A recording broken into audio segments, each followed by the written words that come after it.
வாங்க வீடியோக்குள்ளே போகலாம். வீடியோக்குள்ளே போய் என்ன பார்க்கலாம் அப்படின்னா, விவசாயம் அப்படிங்கிறத பற்றி பார்க்கலாம். விவசாயம் அப்படின்னா என்ன அப்படின்னா, விவசாயத்துக்கு ஏங்க முக்கியத்துவம் கொடுக்க மாட்டேங்கிறீங்க? விவசாயம் இல்லைன்னா நம்மளோட உயிர் வாழ்வு கிடையாது. விவசாயம் பண்ணுறவங்களுக்கு கண்டிப்பாக முக்கியத்துவம் கொடுங்க. விவசாயக்காரவங்க அப்படின்னாலுமே மேலே தள்ளி விட்டுறீங்க. ஏன் இப்படி பண்ணுறீங்க? விவசாயம் இல்லாமல் நம்ம மக்கள் உயிர் வாழ முடியாது. விவசாயம் பண்ணுறவங்க எவ்வளோ கஷ்டப்படுறாங்க, அவங்க எவ்வளோ தொலைக்கு நம்மளுக்கு பலனை கொடுக்குறாங்க அப்படிங்கிறது யாருக்கும் தெரிய மாட்டேங்குது. விவசாயம் பண்ணுறவங்க அனைவருமே ஒரு முதுகுத்தண்டு வளையம் அப்படிங்கிற ஒரு இது முதுகுத்தண்டு வளையம் அப்படின்னாலுமே விவசாயம் பண்ணுறவங்களுக்கு தான் ஆக்டிவாக இருக்கும்.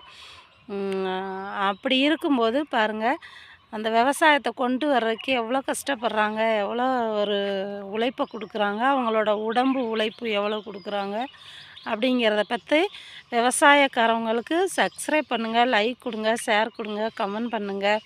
விவசாயம் அப்படின்னாலுமே பெரும்பாலும் பாருங்கள், விவசாயத்தை பற்றி எப்படி போடுறாங்க, என்ன பண்ணுறாங்கன்னு பாருங்கள். விவசாயம் பண்ணுறவங்க ரொம்ப கஷ்டப்பட்டு அந்த விவசாயத்தை எடுத்து பலனை கொடுக்குறாங்க. அப்போ நம்ம மக்களுக்கு விவசாயம் இல்லைன்னா நாட்டில் உயிர் வாழவே முடியாது. அப்போ மக்களுக்கு முக்கியம் என்ன அப்படின்னா விவசாயம் வேணும். காய்கறியிலேருந்து நெல்லுலேருந்து எல்லாமே விவசாயம் பண்ணுறவங்க பண்ணி கொடுத்தா தான் நாம் சாப்பிட முடியும். அப்படி பண்ணலைன்னா நம்ம சாப்பிட முடியாது. பார்த்தீங்களா?